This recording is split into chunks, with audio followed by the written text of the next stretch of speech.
Hey, I'm Russ, and I want to show you a few tools that you have to build greenhouses. So behind me, this is a simple 200 square foot greenhouse, about 10 by 12, and I'm framing this up for a customer, but I wanted to show you some of the tools that you really have to be able to get the job done. First is a good, sturdy impact driver. I personally like Milwaukee. For standard self-drilling screws, you need a 5/16" driver. 8mm works as well, it's the same thing. In addition to that, there's some few other handy tools that are really beneficial to have. Besides the impact driver, you do need a nice magnetic square, or excuse me, magnetic level. So what I mean by that is you can pick these up. They do have a laser feature on them. I really never use it though.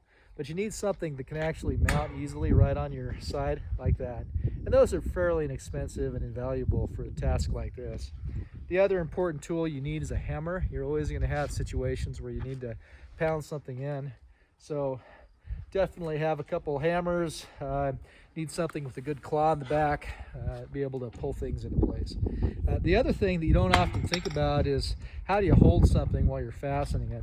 I found these particular vice grip style, I have probably a dozen of these, really handy when you're putting things together. So as you can see on this window, before I have the glazing in place, I'll have that up there just to make sure it's tight before I mount the polycarbonate in place. Another thing that is kind of handy to have, these straps, when you're leveling it out, when you're making everything nice and square, you need some ratcheting straps. And I think most of us have some of those in our garage, but just keep in mind that you do need some of these ratcheting straps for the job when you're doing it.